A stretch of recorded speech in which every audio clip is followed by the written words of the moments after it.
eta ongi etorri. Liskarrak nagusi izan dira Hernanin San Juan bezperan. Udaltzaingoak laguntza eskatu berri izan dio ertzaintzari eta egoera guztiaren ondorioz hainbat zauritu suertatu dira. Xabier Lertxundi alkateak Euskadi Irratian jakinarazitakoaren arabera, istilu foku bat baina gehiago izan dira eta haien arteko lotura ikertzen ari dira momentuotan. Bilboko Bira kulturgunean aldaketak izango dira. Espazioak sare sozialetan jakinarazitakoaren arabera, kultur programazioa gutxitu egin beharko dute, diru laguntza publikoak dezente murriztu baitira Biraren hitzetan. Hori dela eta ezingo diote ekonomikoki orain arteko funtzionamenduari eutsi.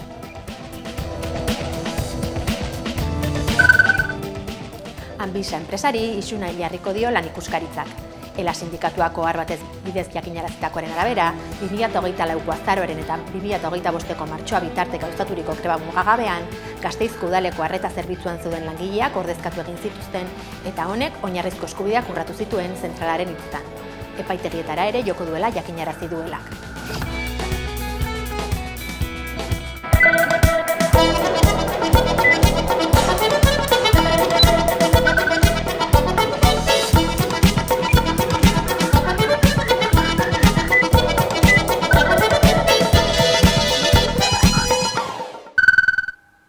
Pasaden astean, aktualitate solasaldian, Nerea Kortajarena, Bilduko programa idazkaria eta Gasteizko Legebiltzarreko bozeramailea izan zen gurean. Elkarrizketa osoa eskuragai duzuen Maikako webgunean, baina hona hemen aipaturiko hainbat kontu. Kaixo guztioi eta ongi etorri beste behin ere aktualitate solasaldira. Gaurkoan, Araba, Bizkai eta Gipuzkoan zentratuko gara batik bat, 3 lurralde horietako gai esanguratsuenei buruz hitz egiteko. Eta horretarako, Amaikako platoan daukagun Nerea Kortajarena, Bilduko programa idazkaria eta Gasteizko Legebiltzarrean bozeramailea ere. Arratsaldeon eta mila esker etortzeagatik. Urtebete igaro da jada Legebiltzarra martxan jarri zenetik eta orain arteko jarduna baloratzeko eskatuko dizut lehenik eta behin nolakoa izan da ibilbide hau. Bai, behitu urte honetan nik uste gauza dexente ikusteko aukera izan dugula, ez? Egia da gobernu honek izan zuela hasiera bat eta hasiera horretan nik uste badirela bi elementu bere ondorengo ibilbidea markatzen dutenak, batetik da hipoteka handiekin jaiotzen den gobernu bat, aurreko jardunaren ondorioak edo aurreko gobernuak utzitako hipoteka kudeatu beharra, eta nik uste oso agerian geratu zela orain urtebete eman ziren hauteskundeetan, horiek hipoteke zirela eta horiek nolabait horiei buelta eman beharra zegoela, eta bestetik niretzako badago beste oinarrian ere beste elementu bat, eta da gobernu osatzen duten bi alderdiek amankomunean duten hori dela gobernua osatzea, ez dago ezin irudikatu daiteke bien artean nolabait herri honi eskaintzen dioten edo herri honen zati honi eskainiko dioten proiektu amankomun bat, ez? Baina oinarrian urtebete pasata gero ikusten duguna da, ez dagoela nahiko sustantzia politikorik edo oinarri politiko sendorik eta gobernu hau ez dela ematen ari herri honek aurrera begira dituen erronka horiek eskatzen duten tamaina, ez? Horren aurrean ikusi duguna da, urtebete honetan baita ere badagola oposizio bat, arduratsu aritu dena, oso ondo irakurtzen ari dena momentu politikoa eta aurrera begira ditugun erronkak, eta esango nuke haratago oso ondo irakurtzen ari dena baita ere, erronka bioi heltzeko beste gobernantza eredu bat behar dugula, elkarlanetik abiatu behar ditugula eta heldu behar diegula erronka horiei, eta ikusi dugu nola etengabean proposamena jarri ditugun mahai gainean, egingarriak ziren proposamenak, eta nolabait erakutsi dugu baita ere alternatiba bat badagola, reala dena eta egingarria dena. Beste inguru eta kontekstu ekonomiko politiko batzuetan barkatu, Espainian eta Madrilgo Kongresuan kasu, polarizazioa eta tentsio politikoa gero eta ohikoagoak dira. Pasaden astean Peio Otxandianok hemen beste kultura politikoa dagoela adierazi zuen, beraz, polarizazio hori euskal gizartera ez dela horren beste iritsi esan daiteke edo beste modu batera iritsi dela agian? Nik uste dut Madrilera begiratzen dezunean oso argi geratzen dela hau ez dela Espainia, eta politika egiteko eta segurazki politikan egoteko ere modu desberdinak ditugula, ez? Ulertzen dugula politika beste era batean eta batek kongresuko irudik ikusten baldin baditu edo Araba, Bizkaia eta Gipuzkoako legebiltzarreko jarduna ikusten baldin badu, diferentziak agerikoak dira, ez? Baina nik badut nolabait kezka bat horren inguruan edo kezka baino uste dut positiboa den hori baliatu egin behar dugula. Elementu diferentzial hori nabarmena da, agerikoa da, bisuala da, baina kapazak izan beharko genuke kultura politiko desberdin hori gauza konkretutan gauzatzeko. Eta nik uste dut hori, polarizazio, gehiegizko polarizazio hori, politika espektakulo hori, edo eszenifikazio horiek, nolabait desafekzio handia sortzen duten horietatik edo zarata horietatik libre egon gaitezkemen, baina importantea da elementu diferentzial hori politika publiko konkretuetara eramatea. Eta uste dut hori oraindik falta dela, egia da, dinamika desberdinak ditugu, errespeto askoz handiagoz aritzen gera, baina hori gauzatu beharko litzateke elkarlanerako dinamika berrietan, eta momentuz hori ez dugu ikusi, Aktualitateko gaietan sartuko gara orain, eta hasteko euskararen inguruan hainbat galdera egin nahi nizkizuke. Pasaden astean enplegu publikoaren legearen erreforma erregistratu zenuten legebiltzarrean, langile publiko guztiak hizkuntza eskakizun maila bera izateko, euskara eta gazteleraz, ezagutza hori izateko. Zein marko juridiko ezarriko luke horrek herritarrok eremu publiko guztietan euskara zartatuak izatearen bide horretan? Nik uste lege proposamen horrek eta asko landutako lege aldaketa proposamen bada aurkeztutakoa, ezartzen duena da lehenik eta behin olako olako horma bat ezartzen dio, batez ere euskararen kontra bizitzen ari geran oldarraldi hori, oso agerikoa dena eta oso bortitza izaten ari dena. Nik ez dakila zenbat sententzia izan du diren horren inguruan, baina egia dena da, sententzi herri honetako hizkuntza politika epaitegietatik gauzatzen ari direla edo gauzatzeko asmoa izaten ari direla. Eta orduan zentzu horretan, guk uste dugu euskerak bizi duen egoerak behar ditula hainbat erabaki hartu, baino lehenik eta behin oldarraldi honi nolabait planto egiteko eta horma handi bat jartzeko behar dugu aterbe juridiko hori ondo definitu. Eta lege honek, bai Valentzian, bai Galizian eta bai Katalunian egiten denaren bidetik markatzen diguna da, bide bat edo nolabait aterbe hori markatzen digu hizkuntza eskubideak ere berdintasunean gauzatu ahal izateko. Eta legeak markatzen ditu hizkuntza eskakizunak bai euskeraz eta bai gazteleraz, eta markatzen ditu baita ere, funtzio publikoan ari diren langile horien kasuan, eta euskeraz ez dakitenen horien kasuan, markatzen ditu baita ere ibilbide batzuk, liberalizazio batzuk, markatzen ditu baita ere euskera ikasteko beste aukera batzuk, nolabait, herri honetan dugun egoerari aurre egiteko, oldarraldiari aurre egiteko, baino baita ere herri honetan egunero herritarrok euskaldun bezala administrazioarekin euskeraz aritzeko dugun eskubide hori gauzatzeko, ze gaurkoz hori ez da gauzatzen ari. Langile publiko guztien euskalduntze prozesu horretan ibilbide bat aipatu duzu. Reforma horretan aurre ikusten duzue, denborak aurre ikusten duzue, hau da zenbat denbora beharko litzateken azken finean funtzio publikoko langile guzti horiek euskalduntzeko edo maila horretara iristeko? Lege honek duen virtualitatea da markatzen direla oso ibilbide personalizatuak. Orduan, nolabait, funtzio publikoan ari diren langile horiei markatzen zaizki ibilbide personalizatuak hizkuntz eskakizun horiek bete ahal izateko eta baita liberatzeko aukera ere. Beraz, hor, nik uste aukera berdintasun hori ere bermatua dagola zentzu horretan. Migrazioa ere azken garaietan pilpilan egon den, behintzat eztabaida izan da, adierazpen ugari entzun ditugu politikaren eskutik azken asteetan. Araba, Bizkai eta Gipuzkoan migrazio hori ordenatua izan berritzatekela dio EAJak, erregularizazio masiboa zitzatekela eman beharko diote alderdi popularretik, zer erantzungo zenieke holako hitzei? Nik uste dut erantzun beharreko lehenengo gauza dela eztabaida hauek eman behar diren rigorearekin eta seriotasunarekin.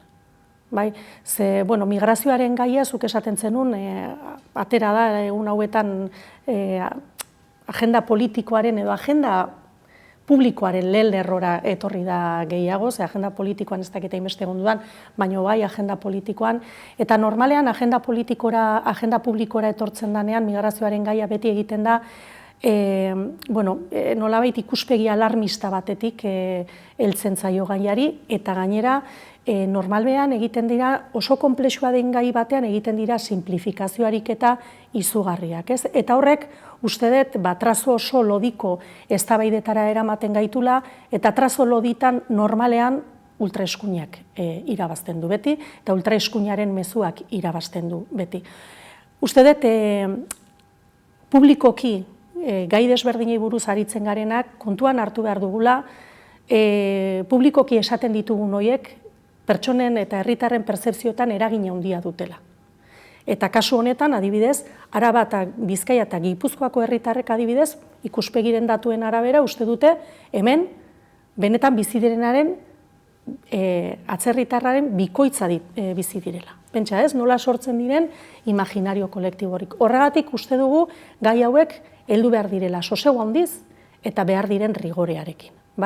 Eta zentzu horretan uste dugu guk badugula marko bat adostua Araba, Bizkaia eta Gipuzkoarako, eta hori da migrazio itunak ematen diguna, eta hortik eraiki behar ditugula eraiki beharreko bideak. Hau da gai bat, begira, realitate printzipioak esaten diguna da, inoiz baino anitzagoa den Euskal Herri batean bizi garela, eta datozen urtetan ere, inoiz baino anitzagoa izango den Euskal Herri batean biziko garela. Eta horrek eragina du gure politika publikoen diseinu guztian. Guztian, bai? Pertsona gehiago etorriko dira, behar batzuk izango dituzte, eta migrazioarena da errealitate bat, guretzako aukera bikain bat herri honentzat, baino kudeaketa bat eta eskuhartze publiko bat eskatzen duena arlo guztietan. Ze pertsona horiei eskaini behartzaie, bermatu behartzaie bizitza baldintza duinak izatea, eta eskaini behartzaie hemen bizi direnok, garenok ditugun eskubide berdinak, ze guretzako eskubideak unibertsalak diran bezala, pertsonak ere eskubide unibertsalak dira, eta eskubideak ere hala izan behar dute. Orduan, guk uste dugu hemen bizi den eta lan egiten duen orok izan behar dituela eskubide berdinak, eta horrek nolait politika publiko guztiak interpelatzen dituela. Etxebizitzaren aferan ere, beste pare bat galdera, kaina hasieran Jaurlaritzak premiazko neurrien legea erregistratu zuen legebiltzarrean, zuek neurri hori kritikatu zenuten, lobby espekulatzaileen interesen aldere egin dela adierazi zenuen zuk. Bai, oso argi daukagu hori, guretzat aurkeztutakoa kontrarreforma bada, hitz guztiekin, eta realidadea da, Denis Itxaso sailburuak oraindik ez digula esplikatu, zergatik planteatu behar den orain, zergatik murriztu behar den orain, inoiz baino gehiago, babestutako etxebizitzen kopuru handitzea behar dugunean, eta parke publiko hori handitzea behar dugunean, zergatik orain 20 urtetan indarrean egondu diren babeserako estandar horiek murriztu behar diren, ez? Esan duen bakarra da, promotoreek ez dutela nahikoa irabazten, baina ez dakiguna da zenbat irabazten duten, eta zenbat irabazi nahi duten. Zenbat irabazten dute, 18, 20, 22, zenbat irabazi nahi dute, 20, 10, 25. Ze gertatzen da orain horiek murriztu eta hemendik urte batzutara promotore horiek oraindik gehiago irabazi nahi badute, berriz jaitsiko dira, babestutako etxebizitza horien, babestutako lursailen estandar horiek. Uste dut, legeak aldatu behar ditugula, emergentzia habitazional bat dugulako, eta emergentzia habitazional hori belaunaldi oso baten bizitza proiektuak baldintzatzen eta hipotekatzen ari delako. Ez lobby espekulatibo hauei men egiteko. Ezin duguna onartu da, promotore hauek edo lobby imobiliario hauek negozioa egiten jarraitu nahi izatea, eta uste dut hori dela muinean dagoena, urte askotan hauek, segura asko bi zifrako irabaziak izan dituzte, eta horiek mantendu nahi dituzte, eta horregatik egiten diote olako txantaia Jaurlaritzari, baina ezin duguna permititu da, inoiz baino gehiago etxebizitza politika publikoak behar ditugunean, interes hauek edo lobby hauek etxebizitza politikak baldintzatzea, ez? Eta uste dugu hortan oso irmoak izan behar dugula, ze hemen finean nolabait etxebizitzaren eskubideak gauzatzeko eta egikaritzeko eskubide horren aurrean, Jaurlaritza aurretik jartzen ari da, nolabait etxebizitzanekin negozio egiten jarraitzea, ez? Eta guretzako hori onartezina da. Araba, Bizkaia eta Gipuzkoako herritarren erosmen maila bermatzeari begirare, gutxieneko soldata propioaren defentsa egin dute Euskal Sindikatuek, azken garaietako aldarrikapenetako bata. EH Bilduren ustetan nolakoa behar luke izan gutxieneko soldata propio horrek edo zein ezaugarri eduki beharko lituzke? Guretzako ere hau gai funtsesko bat izan du da, ez? Gutxieneko soldata propioa hemen erabakitze horrek aukera emango luke gure ustetan prekarietatea eta enpleguaren binomio hori hausteko. Egia esan orain, etxebizitzaz ari gina, baina gazteek duten beste arazo handienetako bada, ze soldata txikiekin aurkitzen direnez. Eta argi dagona da, gutxieneko soldataren mekanismoa da dela langileen babeserako mekanismo oso potente bat, baina Madriden ezartzeak babes maila hori erabat murrizten du gurean, ez talako gure realitate sozioekonomikora egokitutako planteamendu bat, ez? Eta Madrideko gutxieneko soldata horrekin eta errekonozituta Madriden eman den gorakada horrek izan duen garrantzia, errealitatea da hango gutxieneko soldatarekin hemen langile bat pobre izaten jarraitzen duela eta ez duela bere bizitza proiektua egin, ez? Beraz, guk uste dugu guk hemen eduki beharko genukela hori erabakitzeko gaitasuna, gure realitate sozioekonomikoarekin gauzatuta, eta horrek eskatzen duena da, sindikatuekin, baina baita patronalarekin akordio batera iristea, eta patronala zentzu honetan derrigortu egin behar da, eta presionatu egin behar da, akordio horretara iritsi dadin. Hemen gehiengo politikoa dago, gehiengo sindikala dago, eta ezin zaio onartu patronalari gai honetan betoa ezartzea. Guk behar dugu hemen hori, hemen definitutako gutxieneko soldata bat, gure realitatera egokitutakoa eta babesa eskainiko diena langilei, eta era berean patronala xerrarazten du bitartean, Jaurlaritzak ere baditu bere esku beste herramienta batzuk gutxieneko soldata hori aplikatzeko, eta da bere esku dauden programa horietan, adibidez, enpresak diruz laguntzeko edo enplegu programetan, ezarri dezake baita ere gure realitatera egokitutako soldata hori, eta horrek ere merkatuari, enpresei eta nolabait orokorrean gizarteari beste mezu bat helarazioko lioke. Amaitzeko, etorkizunari begira jarri ohi ditugu gonbidatuak, eta kasu honetan ere berdina proposatuko dizugu, behintzat labur-labur, 2023ko hauteskunde sortarekin martxan jarri zen ziklo politikoa erdibidean dago, nolakoa ikusten duzu izango dela bigarren txanpa hau, eta ziklo politiko berria hasten denean, nola irudikatzen duzu EH Bildu? Nik espero detena da bigarren zati honetan, batez ere Jaurlaritzak eta Jaurlaritza sostengatzen duten taldeak ulertzea politika egiteko modu batek goia jodula, ez? Eta eskuartean ditugun erronkain tamainai erreparatzen baldin badiogu, ulertu behar du Jaurlaritzak eta Jaurlaritza sostengatzen duten taldeak, hemen badagoela oposizio arduratsu bat, proposamenak egiten ari dela, eta eskuartean ditugun arazoek eskatzen dutela elkarlana. Beraz, egiten diren proposamen guztiak mehatxu bezala aztertu baino edo ikusi baino edo kuestionamendu bat bezala ikusi baino, espero detena da ikustea, herri honek aurrera begira behar ditun dinamika horiek sortu ahal izateko, aukera bezala ulertzea hor zertzen diren, egiten diren proposamenak. Momentuz ez da hori gertatzen ari.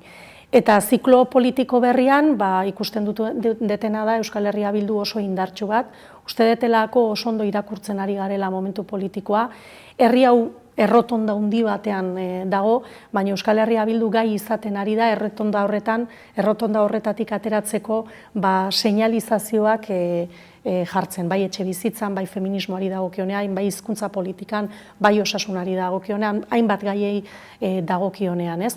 Eta uste dut badaudela aukera franko herri hau errotondatik atera alizateko, ezkerretik atera alizateko, eta horren lidergoan ikusten dute Euskal Herria Bildu. Hortxe dugu zuk egindako irudikapena, gaurkoan hemen txutzuko dugu elkarrizketa, Nerea Kortajarena, mila esker Amaikara etortzeagatik. Zuei mila esker. Torturaren biktimen aitortzarako bidean, Euskal Herriko Giza Eskubideen Behatokiak Txomil Letamendi EAJko militanteari biktima aitorpena ezartzeko eskaera plazaratu du. Giza Eskubideen Behatokiak bi ekimen jarri ditu martzan Txomin Letamendi EAJ-ko militante historikoa biktima instituzional gisa aitortua izan dadin. 1950ean Madrilen hil zen Letamendi, Francoren poliziaren torturen ondorioz eta haren senideek aurkeztutako kereila artxibatua izan ostean iritsi da ekimena. 2024ko abenduan, Letamendiren seme-alabek prozesu judizial bat abiatu zuten Donostiako 5. instrukzio epaitegian kereila aurkeztuz. Helburua zen bi polizia frankisten Fernando Escudero Arkotzaren eta Jose Nogues Rekoren erantzunkizuna argitzea. Donostiako epaileak kereila tramiterako onartu zuen eta bi polizien aurkako diligentziak hasi zituen. Baina polizia judizialak jakinarazi zuen Escudero hilda zegoela eta Noguesez informaziorik ez zegoela. Epaileak ondorioz biak hiltzat jo zituen eta erantzunkizun kriminalaren amaiera iragarri zuen. Behatokiaren esanetan, Letamendiren kasua estatu torturaren eta espetxeratzen paradigma da, eta oraindik ez du erakundeen aitortzarik jaso. Horregatik, egia, justizia eta erreparazioa eskatu diete instituzioi, baita bide juridiko berriak ireki ditzatela ere. Ekimen berriek egoera irauli eta aurrera egitea dute helburu. Alde batetik, Jaurlaritzak aitortza instituzional pertsonalizatua egitea, eta bestetik, errekonozimendu judiziala abiatzeko tramiteak, borondatezko jurisdikzioaren bidez. Letamendirena da Euskal Herrian bide hori eskatzen den lehen kasua. Eta giza eskubideen behatokiak ohartarazi du oraindik ukatzen diren gertaerei atea ireki nahi dietela. Azkenik, gogorarazi du datorren abenduaren 20an, 75 urte beteko direla Letamendi hil zenetik, eta ekainaren 26an ospatuko den torturen biktimen nazioarteko eguna baliatu nahi izan du aldarrikapena publiko egiteko. Astelehen honetan gauzatu da Euskararen batzorde bilera Bilbon Euskaltzaindiako egoitzan. Akademiak eta Eusko Jaurlaritzak hartu dute parte eta bilkura horretan Euskarak gizartearen aktibazioaz gain legeria eta segurtasun juridikoa behar dituela azpimarratu du Imanol Pradales lehendakariak. Euskararen aholku batzordea bildu da astelehenean legealdi berriko lehen osoko bileran Euskaltzaindiaren egoitzan. Imanol Pradales Eusko Jaurlaritzako lehendakaria izan da batzarraren buru. Ibone Bengoetxea lehendakari orde eta kultura eta hizkuntza politikako sailburuarekin batera. Euskararen etorkizunari begira, jauzi kualitatiboa emateko premia azpimarratu du Pradalesek eta Euskara biziberritzeko ahalegin koordinatua eta planifikatua eskatu du.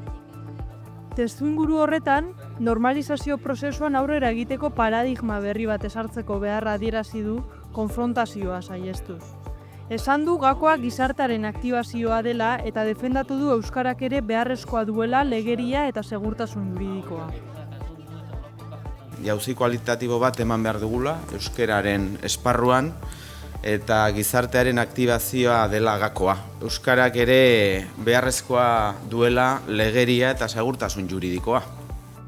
Ibone Bengoetxeak bere aldetik Euskararen plan estrategikoaren eduki nagusiak aurkeztu ditu.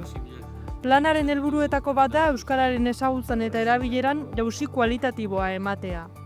Horretarako 9 ardatz estrategiko identifikatu dira. Besteak beste, Euskara gaitasuna, transmisioa, lan mundua, aisialdia, ingurune digitala eta etorkinak. Planak gainera, baliabide ekonomikoak, gobernantza eredua eta jarraipen mekanismoak ere aurreikusten ditu. Bileran, Euskararen aholku batzordeko 26 kidek hartu dute parte, Eusko Jaurlaritzako eta erakunde publikoetako ordezkariak nahiz adituak tartean. Bileraren amaieran, batzordeko kidei Euskararen plan estrategikoari ekarpenak egiteko 2 asteko epea zabaldu zaie. Helburua da plan ireki eta parte hartzaile bat garatzea Euskararen normalizazioan aurrera pauso sendoak emateko. 2016an Iruñeko Sanferminetan izandako talde bortxaketako erasotzaileetako bati, Alfonso Jesus Cabezuelori, 4 egunez kartzelatik irteteko baimena eman diote. Leongo espetxetik irtengo da 22 urteko zigorren laurdena bete eta kartzela barruan jarrera ona izanagatik. 2016ko Sanferminetan taldean bortxaketa bat egin zuen La Manada taldeko Alfonso Cabezuelo soldadu ohiari 4 eguneko espetxe baimena onartu dio Gaztela eta Leongo espetxe zaintzako 5. epaitegiak. Oraindik ez dute irteera data zehaztu, baina baimenak espetxe zuzendaritzaren eta fiskaltzaren oniritzia jaso du. Cabezuelo taldeko zigortuen artean zigor handiena duena da. Guztira, 22 urteko espetxaldia betetzen ari da, Iruñeko sexu erasoa, intimitatearen kontrako delitua eta aurreko sexu erasoa medio. Auzitegiak onartutako baimena ordaindutako zigorzatia eta kartzelan izandako jarrera kontuan hartuta erabaki da. Cabezuelo Topaseko espetxean dago gaur egun, Salamankan, eta baimen hau izanen da bere lehen irteera ofiziala. 2019tik ez du abokatu bera beste auzipetuek bezala, eta ez du beste hiruk bezala zigorraren murrizketa eskatu soilik baietz da baietz legearen arabera. Cabezuelo ez da baimena jasotzen duen lamanadako lehenkidea.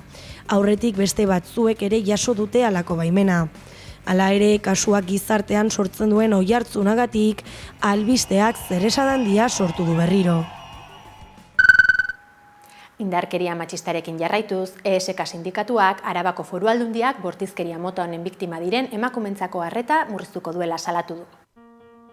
Arabako Foru Aldundiak indarkeria matxistaren biktimei ematen dieten arreta murriztuko duela salatu du ESK sindikatuak. Azaldu dutenez, lantaldea murriztuko dute biktimentzako eta euren ardurapeko pertsonentzako egonaldi ertaina eskaintzen den zentroan. Murrizketa horrek 7 lanpostu kentzea eragingo du. Aurrekontuan murrizketak egiteari egotzi dio sindikatuak lanpostuen desagerpen hori. Aitortu dutenez, Arabako Batzar Nagusiak adostutako baino 130 gutxiagoko aurrekontua bideratuko dute biktimak artatzeko zerbitzura. Honek guztiak sindikatuaren hitzetan zerbitzuaren ezegonkortasuna ekarriko du, eta beraz kalitatezko laguntza emateko gaitasunik eza. Sindikatuak gainera aldundiak azken aldian adierazpen faltsuak eta manipulatuak egin dituela ohartarazi du. Lanpostua galduko duten langileak beste zerbitzu batean kokatuko dituztela adierazi du aldundiak. Hain zuzen berehalako arreta emateko zentro batean. Alabaina, Alea komunikabideak jaso duenez, sindikatuak adierazi du langile horien birkokatzeak berehalako zentroko beste 7 langileen kaleratzea suposatuko duela.